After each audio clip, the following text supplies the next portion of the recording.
आपका स्वागत है। मैं हूं आपके साथ अभिषेक भट्टाचार्य। मध्य प्रदेश में जन सुनवाई में जनता की समस्याओं का निराकरण हो रहा है। ग्रामीण इलाकों में प्रशासन गांव की ओर जैसे नवाचारों के जरिए ग्रामीणों को जिला मुख्यालय जाने से अब निजात मिल गई है और अब तो पुलिस थानों में भी सुनवाई हो रही है। एसपी कार्यालय जाने की अब जरूरत नहीं, गाँव में ही आयुष्मान राशन कार्ड से लेकर जरूरी कार्ड हो, दस्तावेज हो, सब बनाए जा रहे हैं। और इसी को लेकर अब तो 70 वर्ष से ऊपर के बुजुर्गों के लिए आयुष्मान कार्ड भी बन रहे हैं और इसके अलावा बहुत सारी समस्याएं लेकर भी लोग पहुंच रहे हैं। मसलन बिजली, सड़क, पानी, शिक्षा, स्वास्थ्य से लेकर कानून व्यवस्था, ऐसे तमाम गंभीर मुद्दे हैं जिनका निराकरण इन जन सुनवाइयों में हो रहा है।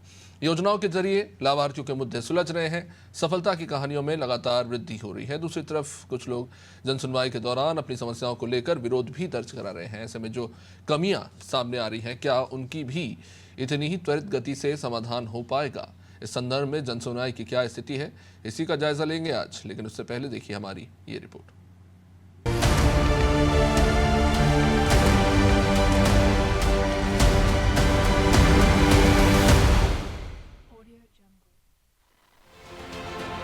मध्य प्रदेश में जन सुनवाई के दौरान हजारों समस्याओं का समाधान किया गया है। ग्रामीण और शहरी क्षेत्र में आम जनता को राहत मिली है और सरकारी दफ्तरों की चक्कर काटने की मजबूरी खत्म हो गई है। जन सुनवाई में नवाचार भी हो रहे हैं। प्रदेश में अब पुलिस थानों पर भी लोगों की जन सुनवाई हो रही है। उन्हें पुलिस अधीक्षक के दफ्तर तक नहीं जाना पड़ेगा। प्रदेश के नए डीजीपी कैलाश मकवाना ने यह निर्देश दिया है। उनका मानना है कि इससे लोगों को काफी सुविधा मिलेगी। इसके अलावा छोटी छोटी शिकायतों का निराकरण पुलिस थाने पर ही हो जाएगा। ग्रामीण जिला मुख्यालय तक आकर परेशान न हो, इसलिए टीकमगढ़ कलेक्टर की पहल पर प्रशासन ने उनकी पीड़ा जानने के लिए जन सुनवाई जैसे मंच को उनके द्वार तक पहुंचाने का नवाचार आरंभ किया था। इसे नाम दिया प्रशासन गांव की ओर। नतीजा ये हुआ कि जिला मुख्यालय पर प्रत्येक मंगलवार को होने वाली जन सुनवाई में शिकायती आवेदन 90% तक कम हो गए। इस नवाचार में कलेक्टर ने इसके लिए मातहत 324 अधिकारियों को प्रतिनिधि के रूप में नियुक्त किया था। यह प्रतिनिधि जन सुनवाई करते हैं और शिकायतों को गूगल फॉर्म पर भरकर कलेक्टर के समक्ष पेश करते हैं। इतना ही नहीं, इनकी समीक्षा साप्ताहिक टीएल बैठक में सबसे पहले की जाती है। मंगलवार को कभी भी कलेक्टर बिना बताए किन्हीं 5 गाँव पहुँच जाते हैं। औचक निरीक्षण के भय से सभी अफसर हर जन सुनवाई में मौजूद रहते हैं। जन सुनवाई में अब 70 वर्ष से अधिक उम्र के बुजुर्गों के आयुष्मान कार्ड भी बनाए जा रहे हैं। इसके अलावा जमीन से जुड़े, नामांतरण से जुड़े तमाम मामले निपट रहे हैं। बिजली के बिल, पानी के बिल, प्रॉपर्टी टैक्स जैसे अन्य कई मसलों का निराकरण हो रहा है। नजूल के भूमि से संबंधित मामले निपट रहे हैं। कई जगह जन सुनवाई में अवैध प्लॉटिंग और अवैध कॉलोनियों की शिकायत भी आ रही है। अवैध शराब बिक्री, शराब दुकानों को हटाने की शिकायत भी जन सुनवाई में की जा रही है। जन सुनवाई के दौरान जनता को सुविधा हो, इसके प्रयास भी कलेक्टरों द्वारा किए जा रहे हैं। भिंड कलेक्टर ने जन सुनवाई की सुविधा नजदीक उपलब्ध कराने के लिए तहसीलों में जन सुनवाई का निर्णय लिया था, जिसके कारण ग्रामीणों और दूर दराज क्षेत्रों में रहने वाले लोगों को जिला मुख्यालय आने की परेशानी से निजात मिल गई। इसी तरह सागर जिले में कलेक्टर ने जन सुनवाई में ही आवेदन टाइप करने की व्यवस्था की और कंप्यूटर ऑपरेटर, प्रिंटर, कंप्यूटर की व्यवस्था जन सुनवाई के स्थान पर ही करवा दी। इससे ग्रामीणों को और आम जनता को करीब 100 रुपये की बचत होने लगी। उन्होंने आयुष विभाग को जन सुनवाई के दौरान आने वाले लोगों को निशुल्क दवाइयां उपलब्ध कराने का भी निर्देश दिया। इस तरह के अनेक प्रयोगों के कारण जनता को जन सुनवाई के दौरान एक तरफ तो काम का तेजी से निराकरण होने के कारण राहत मिल रही है और दूसरी तरफ उनके खर्च भी कम हो रहे हैं। जन सुनवाई में आए आवेदकों के आधार कार्ड और आयुष्मान कार्ड भी बन रहे हैं। निशुल्क दवाई मिलने से स्वास्थ्य संबंधी समस्याओं का निराकरण भी जन सुनवाई के दौरान हो रहा है। वहीं कुछ अप्रिय वाकये भी हो रहे हैं, किंतु आमतौर पर जन सुनवाई जनता के लिए फायदेमंद ही साबित हो रही है।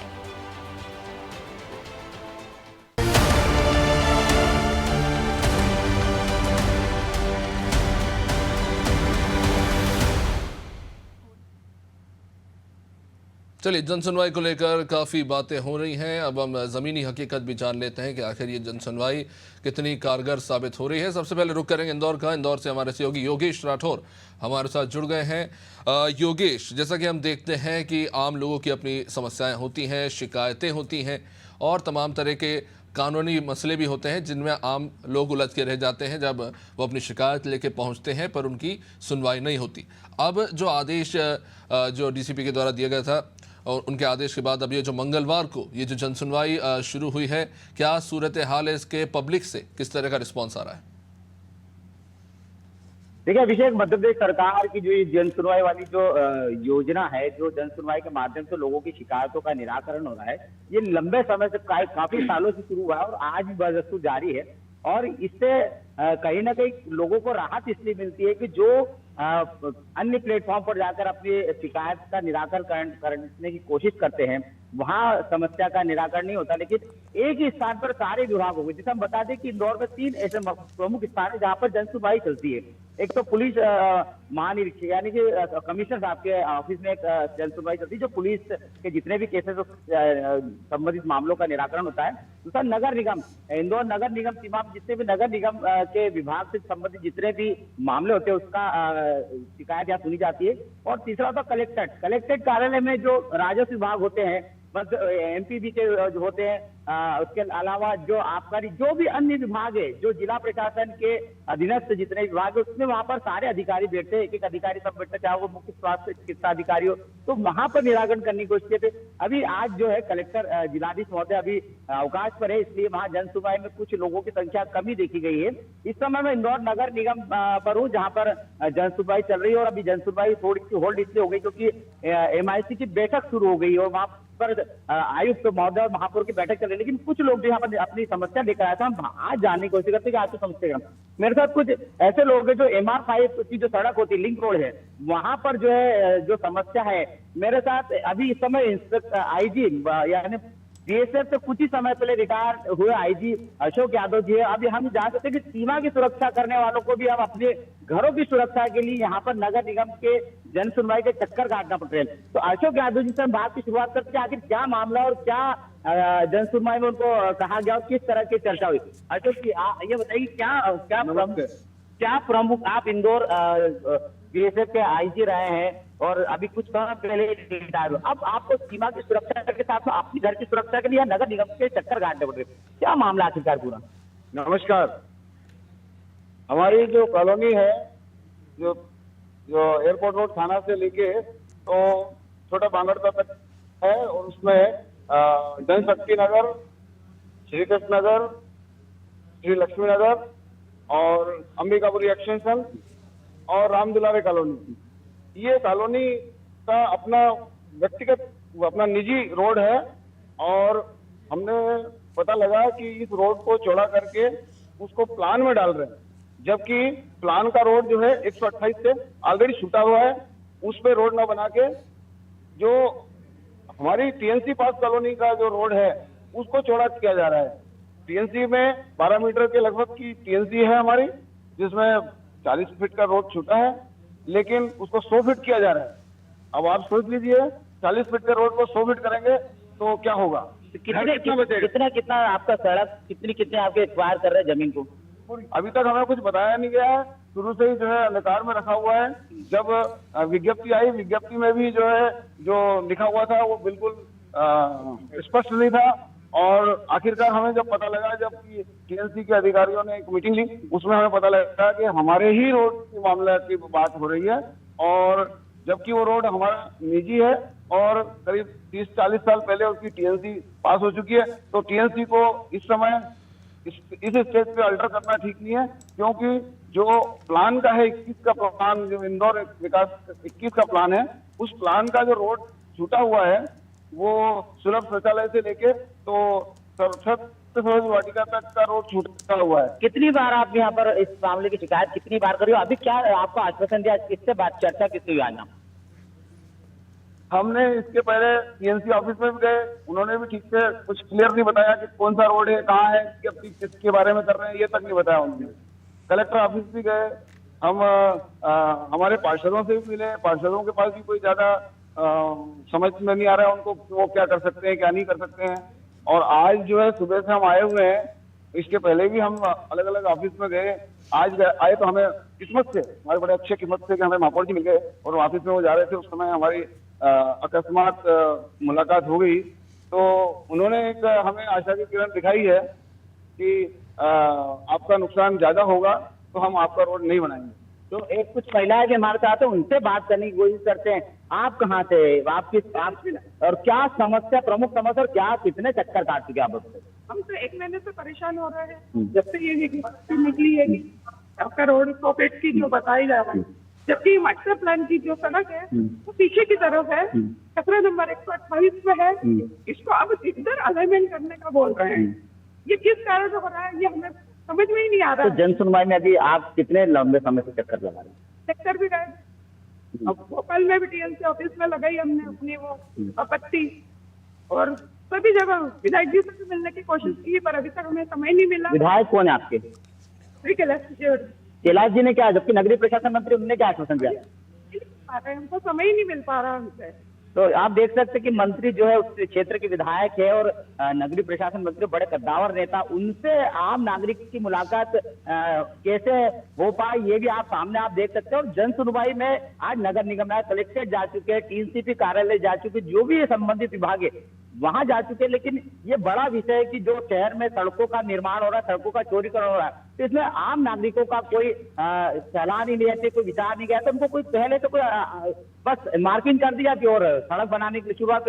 आज हमारे साथ आप देख सकते हैं कि इंदौर के पूर्व आईजी बीएसएफ के आए हुए, वो अपने जो सड़क है उसमें जो जद में मकान आ रहा है, उसको मकान को बचाने के लिए इनको भी लड़ाई लड़ना पड़ रही है। अभिषेक, निश्चित रूप से योगेश, जाहिर तौर पर लोगों की अपनी अपनी समस्या है जिसको लेकर वो पहुंच रहे हैं। योगेश आप बने रहिए हमारे साथ, हम रुक करेंगे इस वक्त शहडोल का। अनिल पांडे हमारे सहयोगी हमारे साथ इस वक्त जुड़ चुके हैं।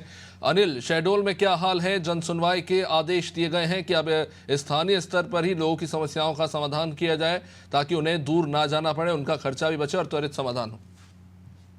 जी अभिषेक जी, मैं आपको बता दूं कि शहडोल जिले में जो जन सुनवाई की जा रही है कलेक्टर कार्यालय, कमिश्नर कार्यालय में, और लोगों को यह आस रहती है कि मंगलवार का दिन आ रहा है, हमारी समस्याएं सुनी जाएगी। जैसे पुलिस थाने की रिपोर्ट हो, तहसील कार्यालयों का मामला हो, जमीनी प्रकरण हो, ऐसे कई संबंध हैं। आपसी मतभेद की समस्या भी यहाँ कलेक्टर कार्यालय में आकर सुनाई जाती है और कलेक्टर महोदय जो इस समय डॉक्टर केदार सिंह है, उनके द्वारा लोगों की समस्याएं सुनी जाती हैं और कहीं ना कहीं लोगों को समस्याओं का निराकरण किया जा रहा है। आज 27वां मंगलवार है जिसमें जन सुनवाई की जा रही है कलेक्टर कार्यालय पर। यहाँ पर कुछ मेरे साथ मौजूद भी हैं जो कलेक्टर कार्यालय में अपनी समस्याओं को लेकर पहुंचे हैं। हम उनसे भी बात करेंगे कि ये कहां से आए हैं और इनका समस्या का निराकरण कितना किया जा रहा है। जी भाई साहब आप बताएं। बिहारी से हैं और यहाँ जो जन सुनवाई लगातार जो चल रही है हर मंगलवार, इसमें दूर दराज से जो ग्रामीण जन है, अन्य जिनकी छोटी से बड़ी तरह की जो समस्याएं हैं, उन समस्याओं को लेकर आते हैं और उनकी उम्मीद रहती है कि हमारे समस्याओं का निराकरण होगा। और इस तरह की जन सुनवाई एक ब्लॉक स्तर पे भी होनी चाहिए, तहसील स्तर पे, और हर मंगलवार को। अभी यहाँ के जिला पंचायत सचिव महोदय ने तो हर मंगलवार को पंचायत स्तर पे भी कर दिया है, लेकिन अभी वो चालू नहीं है।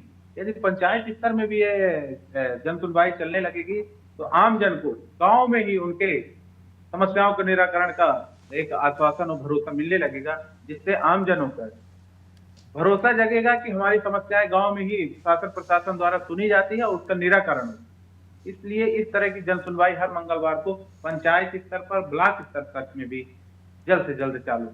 शहडोल कलेक्टर मुख्यालय में लगभग 200-250 किलोमीटर से दूर लोग आते हैं। लोग बहुत तो ऐसे हैं जो समय न होने के कारण, पैसे न होने के कारण मौके पर नहीं पहुंच पाते हैं।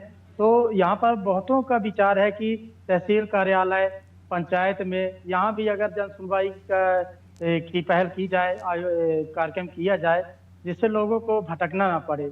और लोगों यह जन सुनवाई लोगों के लिए एक अच्छी पहल मानी जाती है। जी अभिषेक, बहुत बहुत शुक्रिया अनिल। तो जाहिर तौर पर जिस तरह का पब्लिक रिस्पांस है कि एक तरफ इस बात से भी जनता सहमत है कि जो जन सुनवाई हो रही है उसमें उनकी समस्याओं को अब सुना जा रहा है और इसका जल्द से जल्द समाधान करने के लिए भी एक अच्छा रिस्पांस देखने को मिल रहा है। लेकिन लोगों की ये भी मांग है कि लोकल स्तर पर भी जो है, और जैसा कि आपने सुना कि लोकल स्तर पर पंचायत और ब्लॉक स्तर पर भी अगर ऐसी ही जनसुनवाई होती है तो संसाधनों की भी बचत होगी और लोग भी उनको जल्द रिस्पॉन्स मिलेगा तो उन्हें अच्छा लगेगा। चलिए अब रुक कर लेते हैं। जबलपुर से हमारे सहयोगी सोमनाथ मिश्रा हमारे साथ जुड़ रहे हैं, जानेंगे जबलपुर में क्या हाल है। मध्य प्रदेश का एक बड़ा राज्य है जबलपुर, एक बड़ी आबादी यहाँ रहती है। तो सोमनाथ, प्रशासन जिस तरह से जनसुनवाई को आगे बढ़ा रहा है, जिस तरह से इस पूरी प्रोसीजर को ऑपरेट किया जा रहा है, क्या रिस्पॉन्स है पब्लिक का? आप क्या देख रहे हैं? क्या जो उद्देश्य है कि लोगों की समस्या का स्थानीय स्तर पर ही समाधान किया जाए, क्या वो सफल हो रहा है? पब्लिक का क्या रिस्पॉन्स है? देखिए, जनसुनवाई में आज संस्कारधानी की बात जबलपुर की जाए तो यहाँ पे जनसुनवाई में ठंड का असर दिख रहा है। जो जनता है, जो लंबी कतारें लगातार लगी रहती थी, आज ये स्थिति है कि कम संख्या में लोग आ रहे हैं। जबलपुर में जो ठंड है वो सुबह से काफी तेज ठंड थी। आज जो स्थिति बनी हुई थी जिसको देखकर दिखा, लेकिन लगातार जो जनसुनवाई में लोग आ रहे हैं, फरियादी जो आते हैं, उनकी अनेक समस्याएं ये रहती कि कई बार उनको आना पड़ जा रहा है और उनकी समस्याएं दूर नहीं हो पा रही है। खास बात है कि किसानों को अभी तक पूर्व का भुगतान नहीं मिला पड़ा हुआ है और लोग अभी तक इस समय जो खसरों की शिकायत है और जो जमीनी विवाद के मामले हैं लगातार उसमें कब्जे किए जा रहे हैं। आदिवासियों की जमीन की बात की जाए तो उसमें भी लगातार जो दमंगों द्वारा कब्जे किए गए उसको लेकर भी कई आदिवासियों ने आज शिकायत भी की है और कुछ संगठन भी शिकायत करने के लिए आए हुए थे। तो ये लगातार जो जन सुनवाई है इसमें कुछ हद तक देखा जाए तो फरियादियों की सुनवाई तो होती है, लेकिन कुछ हद तक देखा जाए तो जो वरिष्ठ अधिकारी वो नहीं बैठ पाते, जिसकी वजह से उनकी सुनवाई नहीं हो पाती, क्योंकि छोटे स्तर के अधिकारी अगर बैठे रहते तो वो निर्णय नहीं ले पा रहे, जिस वजह से इसका खामियाजा आम जनता को भुगतना पड़ता है। जी सोमनाथ, क्या कारण है? क्योंकि देखिए, जनसुनवाई का सिर्फ ये मतलब नहीं है कि व्यक्ति आए अपनी शिकायत देके चला जाए, वो तो वो कर ही रहा है। ये किस तरह सुनिश्चित किया जा रहा है विभागीय स्तर पर कि मान लीजिए कि अगर कोई शिक्षा विभाग से जुड़ा मामला है, पीडब्ल्यूडी विभाग से जुड़ा हुआ मामला है, ऐसे जो मामले हैं या फिर ज़मीन से जुड़े हुए जो मामले हैं, उसको लेकर विभाग तेजी से काम कर रहा है कि नहीं, ये किस तरह से सुनिश्चित किया जा रहा है? अगर कोई व्यक्ति अपनी शिकायती आवेदन दे रहा है तो क्या कोई तय समय सीमा है जिसमें विभाग को काम करना, और अगर नहीं कर पा रहे तो उसके लिए क्या स्पष्ट कारण है? क्या इस चीज को लेकर काम हो रहा है विभागीय स्तर पे? देखिए, शासन द्वारा तय जो समय सीमा है वो 7 दिन के अंदर की गई है कि अगली जब जन सुनवाई है उसका उस 7 दिनों के निराकरण किया जाएगा। और जैसे बात की जाए कलेक्ट्रेट या नगर निगम या पुलिस अधीक्षक, ये 3 प्रमुख ज्यादातर यही सुनवाई होती है। बाकी अगर कार्यालय की बात की जाए तो पूरे मध्य प्रदेश में जन सुनवाई वहां पे होती ही नहीं है। खास बात है कि अगर आप जो बात की गई थी पूर्व में कि अगर विद्युत विभाग है तो उनके जो विभागीय स्तर पर वहां भी जन सुनवाई होगी, आप नगर निगम के जो जोन है वहां भी जन सुनवाई में होगी, और जितने भी स्कूल शिक्षा विभाग है या यूनिवर्सिटी है वहां भी हर स्तर पर मंगलवार को सुनवाई होगी। लेकिन वहां की अगर स्थिति ग्राउंड जीरो पर जाके देखी जाए तो वहां की स्थिति बिल्कुल नहीं है। और कलेक्ट्रेट की जन सुनवाई या पुलिस अधीक्षक और नगर निगम की जन सुनवाई में ये जरूर किया जाता है कि जो अधिकारी है पर्पस, जैसे जिला कलेक्ट्रेट कार्यालय की बात की जाए तो वहां पे सभी वर्ग के अधिकारी एक तरह से मौजूद रहते हैं, शिक्षा विभाग के, नगर निगम के, पीडब्ल्यूडी के, स्वास्थ्य विभाग के, सभी के, लेकिन मुख्य अधिकारी मौजूद नहीं रहते, जिसकी वजह से उसमें काम करने में दिक्कतें आती हैं क्योंकि निर्णय नहीं ले पा रहे। अगर कलेक्ट्रेट की जन सुनवाई में कोई फरियादी आता है और जिला कलेक्टर द्वारा बात की जाती कि उसको स्वास्थ्य समस्या है और स्वास्थ्य समस्या के लिए वहां स्वास्थ्य अधिकारी बैठा रहता है, तो उसको स्वास्थ्य अधिकारी को वो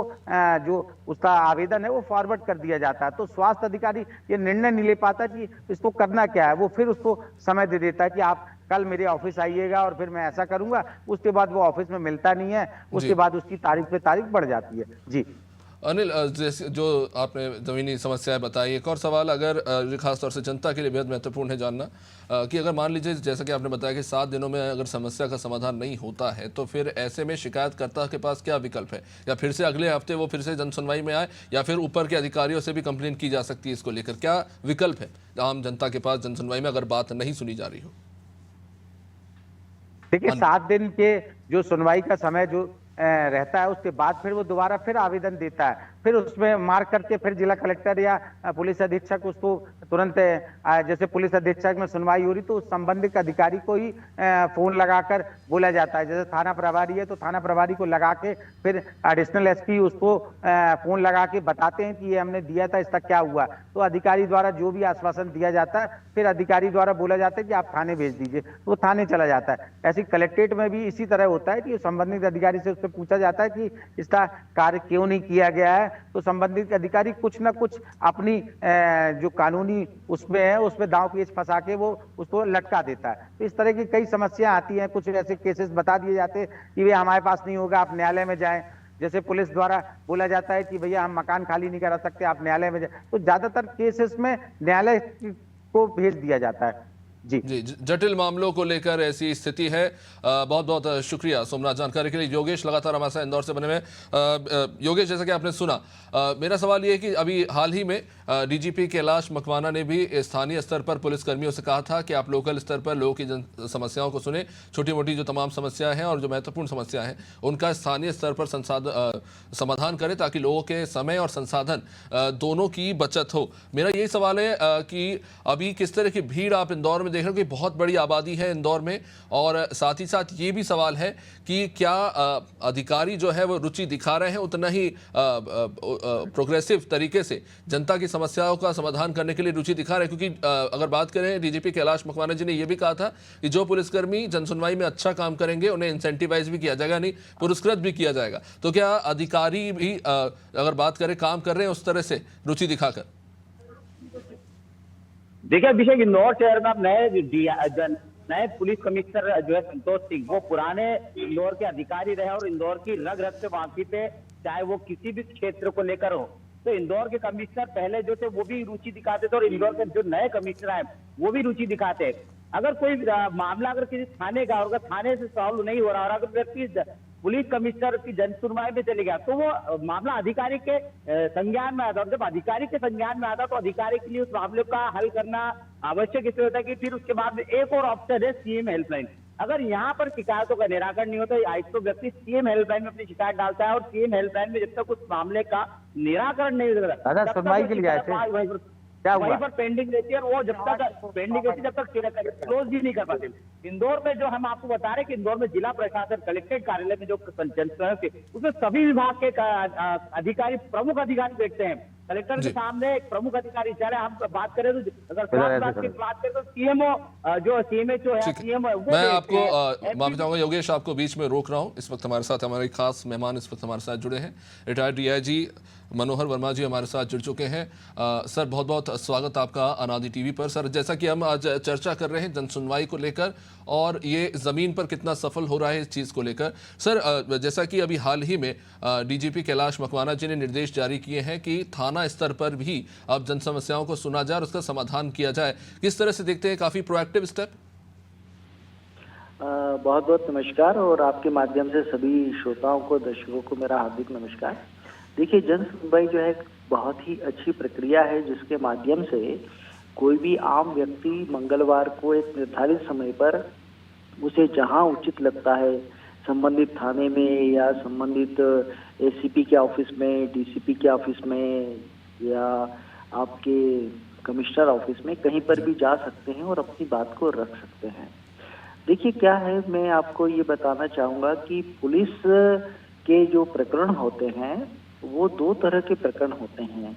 एक वो प्रकरण है जिसमें पुलिस कुछ संज्ञान ले सकती है जिसको कॉग्निजेंस कहा जाता है, और दूसरे वो मामले होते हैं जिनमें पुलिस को कोई अधिकार नहीं है, जिसमें वो कॉग्निजेंस नहीं ले सकती, जिसको नॉन कॉग्निजेबल कहते हैं। जैसे अभी मैं सुन रहा था, कोई कह रहा था कि मकान खाली कराने की बात आई तो पुलिस बोल देती कोर्ट जाओ, तो बिल्कुल सही बोलती है क्योंकि ये सिविल प्रकृति का मामला है। दुकान खाली कराना, मकान खाली कराना, आपके पैसे जो है अगर उधार दिए और नहीं मिल रहे तो वो पैसे वापस कराना, ये सिविल प्रकृति के प्रकरण होते हैं।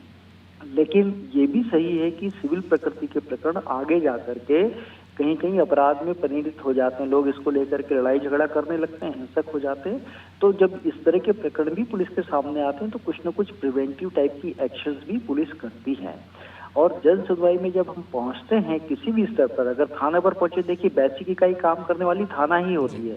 अगर हम कमिश्नर के पास भी गए तो कमिश्नर थाना प्रभारी को ही बोलेंगे, जो कार्रवाई होनी थाने के माध्यम से ही होनी है। तो अगर थाना प्रभारी भी सीधे उसको सुन रहे हैं और उनको पता है कि इसके ऊपर हमारे वरिष्ठ अधिकारी ध्यान देंगे कि हमने कितने अच्छे तरीके से जन सुनवाई को किया है, तो उनकी गंभीरता इस विषय पर आती है और लोगों को इससे बहुत राहत मिलेगी। तो जन सुनवाई एक बहुत अच्छा माध्यम है जिसके माध्यम से जो सरकार है वो अपनी सारी जो रिस्पॉन्सिबिलिटीज हैं, जो जिम्मेवारी है समाज के प्रति, आम जनता के प्रति, उनको पूरा कर सकती है। और पुलिस संवेदनशीलता के साथ जब इस विषय को लेती है तो निश्चित तौर पे मेरा विश्वास है कि राहत भी मिलती है और लोग इससे काफी लाभान्वित भी होते हैं। जी मनोज जी, मेरा एक सवाल इस पर भी है, क्योंकि अब जब आदेश दिए गए कि लोकल स्तर पर समस्या सुनी जाए, अक्सर ऐसे हालात भी बनते हैं कि पुलिस कर्मियों के नेग्लिजेंस के कारण जो है कोई मामला जो है अटका रहता है या फिर उस मामले को लेकर कोई कार्रवाई नहीं की जाती पुलिस की तरफ से। तो ऐसे में इस चीज़ को किस तरह से ट्रांसपेरेंसी बनाए रखी जाती है विभाग के अंदर? अगर मान लीजिए अगर पुलिस कर्मी, क्योंकि अब अगर कहा जा रहा है कि पुलिस कर्मी ही जनसुनवाई करेंगे, अब अगर मान लें कि वही दोषी है किसी मामले को लेकर, तो फिर उस पर किस तरह से एक्शन होगा? देखिए, ये मॉनिटरिंग जो होती है उस मॉनिटरिंग में ये देखा जाता है कि कितने प्रकरण जन सुनवाई के आपके पास आए, उनको रजिस्टर किया जाता है और फिर उनमें से कितनों का निकाल हो गया और कितनों का निकाल नहीं हुआ, इसका मॉनिटरिंग वरिष्ठ अधिकारी करते हैं।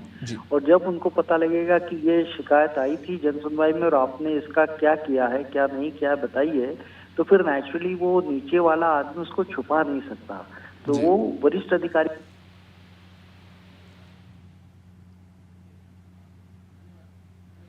चलिए, लगता है फोन डिस्कनेक्ट हो गया। बहुत बहुत शुक्रिया मनोहर जी जुड़ने के लिए, बहुत बहुत शुक्रिया सोमनाथ, बहुत बहुत शुक्रिया योगेश।